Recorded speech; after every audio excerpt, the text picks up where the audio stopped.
Hi hello అండి, నేను మీ doctor Harini. ఈరోజు నేను మీ ముందుకి ఒక సైంటిఫిక్ టాపిక్తో కాకుండా ఒక స్పిరిచువల్ టాపిక్తో వచ్చాను. అదే ప్రాణిక్ హీలింగ్ గురించి. సైన్స్ అయినా ఒక చోట ఎండ్ అవుతుందేమో కానీ స్పిరిచువాలిటీని గురించి తెలుసుకునే కొద్దీ ఇన్ఫైనైట్గా ఉంటుంది. దాని లోతుల్లో వెళ్ళే కొద్దీ మనకు చాలా సమాధానాలు దొరుకుతూ ఉంటాయి. సైన్స్లో మనం అన్ని ప్రశ్నలకు సమాధానాలు దొరకలేదు, కానీ స్పిరిచువాలిటీలో అధ్యయనం చేసే కొద్దీ కూడా మనకు లోతైన సమాధానాలు దొరుకుతూ ఉంటాయి. సైన్స్ లేకుండా స్పిరిచువాలిటీ అనేది గుడ్డిదవుతుంది, స్పిరిచువాలిటీ లేకుండా సైన్స్ అనేది కుంటిదవుతుంది. సో ఈ రెండిటికి కూడా అవినాభావ సంబంధం ఉంటుంది. They are inseparable. ఈరోజు మనము ప్రాణిక్ హీలింగ్ గురించి తెలుసుకుందాం. చాలామంది మనము బ్రతికున్నాము అంటే అది ఆక్సిజన్ వల్ల, మనం తీసుకునేటువంటి గాలి ద్వారా మనం బ్రతికున్నాము అని అనుకుంటూ ఉంటారు. ఇది చాలా పెద్ద అపోహ.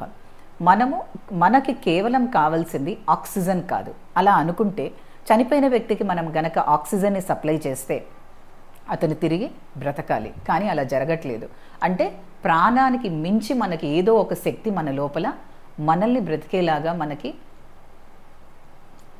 బ్రతికేలాగా చేస్తుంది. మన జీవానికి ప్రాణం పోస్తూ ఉంది. అంటే ప్రాణశక్తి అనేది ప్రాణవాయువు కంటే భిన్నంగా ఉన్నటువంటి ప్రాణశక్తి అనేది ఉంటే మనము శివం అవుతున్నాము. ఒకవేళ ప్రాణశక్తి లేకుంటే మనం శవం అవుతున్నాం. ఏంటి ప్రాణశక్తి?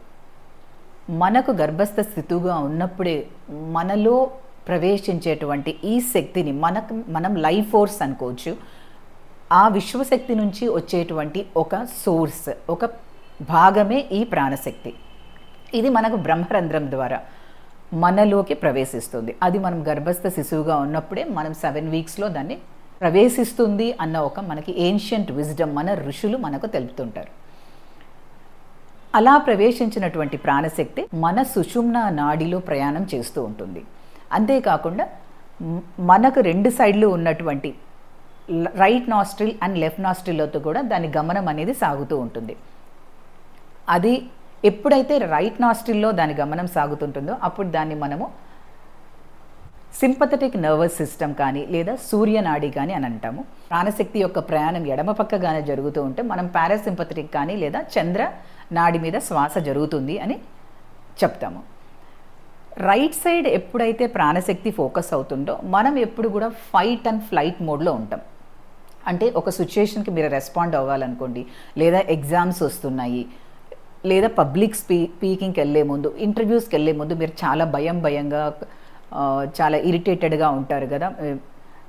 అలాంటి సిచ్యుయేషన్లో మన శ్వాస అనేది రైట్ నాస్ట్రిల్లో జరుగుతూ ఉంటుంది. అంటే మనం సూర్యనాడి యాక్టివేట్ అవుతూ ఉంటుంది. అదే మీరు కామ్గా ఉన్నారనుకోండి, కంపోజ్డ్గా ఉన్నారు, బాగా లైవ్లీగా రిలేటివ్స్తో నవ్వుతూ ఉన్నారు, మీకు నచ్చిన పని చేస్తూ ఉన్నారు, మెడిటేషన్లో ఉన్నారనుకోండి, మన శ్వాస అనేది లెఫ్ట్ సైడ్ జరుగుతూ ఉంటుంది. అంటే చంద్రనాడిలో జరుగుతూ ఉంటుంది. అండ్ ఎవ్రీ 1.5 అవర్స్కి కూడా మన శ్వాస అనేది గతి మారుస్తూ ఉంటుంది. అంటే రైట్ సైడ్ నుంచి లెఫ్ట్ సైడ్కి, లెఫ్ట్ సైడ్ నుంచి రైట్ సైడ్కి మారుతూ ఉంటుంది. అది మారే కొద్దీ మన ఎమోషన్స్ మారుతూ ఉంటాయి, మన రియాక్షన్స్ దానికి అనుగుణంగా మన ఫీలింగ్స్ దానికి అనుగుణంగా మన రియాక్షన్స్ అనేటివి ఉంటాయి. సో అంటే మన శ్వాస మన ఎమోషన్స్కి ఎంత దగ్గరగా రిలేట్ అయిందో గమనించండి. ఇలాంటి శ్వాసను మనము కనుక కంట్రోల్లోకి తీసుకోగలిగితే, అంటే రైట్ సైడ్ ఉన్నప్పుడు మనం దాన్ని లెఫ్ట్ సైడ్గా మార్చి, ఇంటర్వ్యూకి వెళ్ళాలనుకోండి, మీరు సూర్యనాడి నుంచి చంద్రనాడికి మార్చుకోవచ్చు.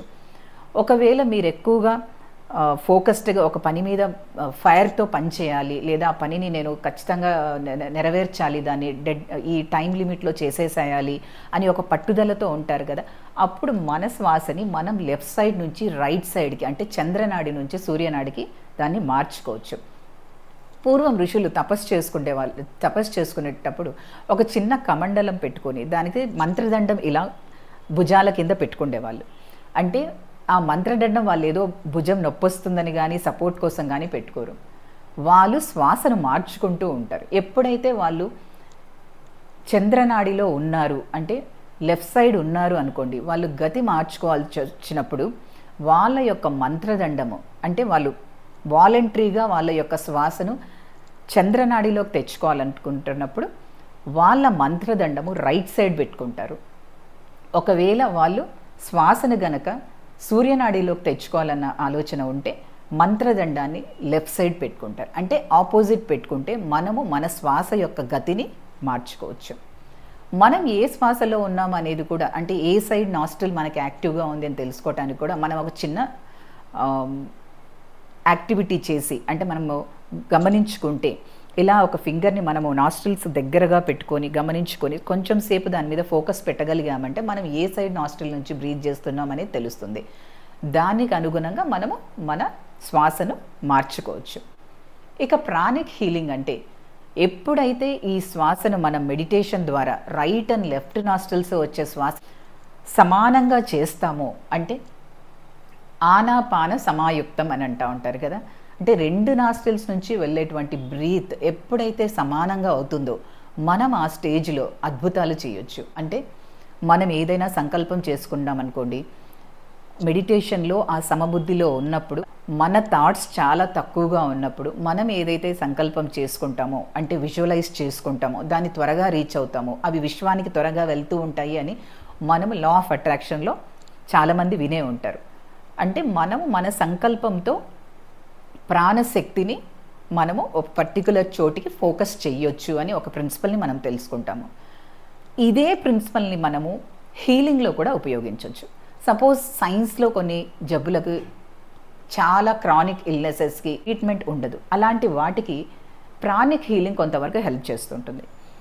ఎప్పుడైతే మనము మెడిటేషన్లో కూర్చొని ఈ ప్రాణశక్తిని కనుక మన సంకల్ప బలముతో ఫోకస్ చేసి ఆ ప్రాణశక్తిని అంతా కూడా ఒక పర్టికులర్ ఆర్గన్లోకి, మీకు ఎక్కడైతే జబ్బు ఉందో, సపోజ్ కిడ్నీలో కానీ, లివర్లో కానీ, హార్ట్లో కానీ, ఆ ప్లేస్కి కనుక మనము కాన్షియస్గా ఫోకస్ చేసి కొంతసేపు అక్కడ నిలపగలిగితే ఆ పార్ట్ ఎనర్జైజ్ అవుతుంది. ఆ పార్ట్లో ఉన్నటువంటి మలినాలు ఆర్ టాక్సిన్స్ అనేటివి రిమూవ్ అవుతాయి. ఈ ప్రాణశక్తికి అక్కడున్న సెల్స్ అనేటివి రీజునియేట్ అవుతాయి. ఈ ప్రిన్సిపల్ మీద చాలామంది ప్రాణిక్ హీలింగ్ నుంచి రిజల్ట్స్ పొందాము అని కూడా మనకి చాలా పేపర్స్లో అప్పుడప్పుడు ప్రింట్ మీడియాలో, సోషల్ మీడియాలో కూడా ఎవిడెన్సెస్ ఆర్ మన టెస్టిమోనియల్స్ గమనిస్తూ ఉంటాము. ఇదే ప్రిన్సిపల్ని మనము ఫాలో అయితే, అంటే ప్రాణశక్తిని కాన్షియస్గా ఒక పర్టికులర్ ఆర్గన్ మీద ఫోకస్ చేసి 21 మినిట్స్ అలా మనం 41 డేస్ ఒక మండలం రోజు కనుక చేయగలిగితే మనకు ఖచ్చితంగా మార్పు ఉంటుంది అని మన ఋషులు క్రియాపూర్వకంగా వాళ్ళు చేసి చెప్పారు అని మనకు చాలా టెస్టిమోనియల్స్ త్రూఅవుట్ ద వరల్డ్ మనకు దొరుకుతాయి. సో ఈ విధంగా మనం ప్రాణశక్తితో హీలింగ్ అనేది చేసుకోవచ్చు.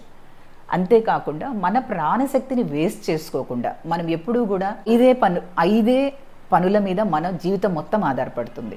అంటే అదే మన జ్ఞానేంద్రియాల ద్వారా మనం ఎప్పుడు ఇన్ఫర్మేషన్ని రిసీవ్ చేసుకుంటూ ఉంటాము. అదే మన శబ్ద, స్పర్శ, రూప, రస, గంధములు. అంటే మనము విననన్నా వింటాము, చూడనన్నా చూస్తాము, శ్వాస అన్నా తీసుకుంటాము, టేస్ట్ అన్నా చేస్తాము, ఆ స్పర్శతో అన్నా మనము వస్తువులను గమనిస్తూ ఉంటాం. ఈ 5 పనుల మీదనే మన జీవనం మొత్తం జరుగుతూ ఉంటుంది. ఈ 5 పనులు, ఈ విషయాన్ని గ్రహించినటువంటి విషయాన్ని మనము మనసుకు జోడించామనుకోండి, అది ఇంకా దాని యొక్క, సపోజ్ మనం వింటున్నాము, ఎవరైనా బాగా వింటున్నారు అంటే వాళ్ళు అక్కడ మనసు పెట్టి వింటున్నారు అని అర్థం. అంటే వాళ్ళ చెవులకి వాళ్ళు మనసును కూడా యాడ్, అంటే ఆ జ్ఞానేంద్రియానికి మనసును యాడ్ చేశారు కాబట్టి వాళ్ళు చెప్పింది బాగా విన్నారు, గుర్తుపెట్టుకున్నారు. అలాగే మనం కొన్ని విషయాలు చూస్తూ ఉంటాం, అంటే పెద్దగా వాటిని గమనించి ఉండము.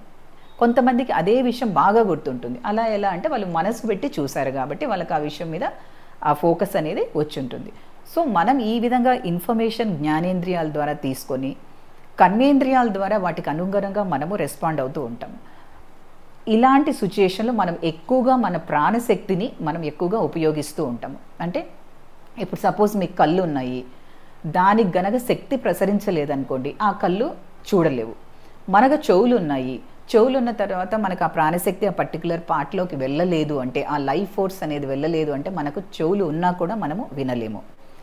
సేమ్ మనకు ఒక శవంలో చూస్తాం, అంటే వాటిలో అన్నీ ఉంటాయి, కళ్ళు ఉంటాయి, చెవులు ఉంటాయి, నాలుక ఉంటుంది, కానీ వాళ్ళు ఏది చూడలేరు, వినలేరు, టేస్ట్ చేయలేరు. అంటే ఏదో శక్తి అక్కడ మిస్ అవుతూ ఉంది అన్నది. ఆ శక్తి ఉన్నప్పుడే మనము శివం అవుతామంటాము, ఆ శక్తి లేనప్పుడే మనము శవం అవుతాం. సో మన జ్ఞానేంద్రియాల ద్వారా మనం ఎప్పుడూ కూడా శక్తిని అనవసరంగా ఖర్చు చేయకుండా దాన్ని ఎంత వీలైతే అంత గనక మనము స్టోర్ చేసుకున్నప్పుడు అదే శక్తిని మనము మిగతా ప్రాసెస్కి యూస్ చేసుకోవచ్చు.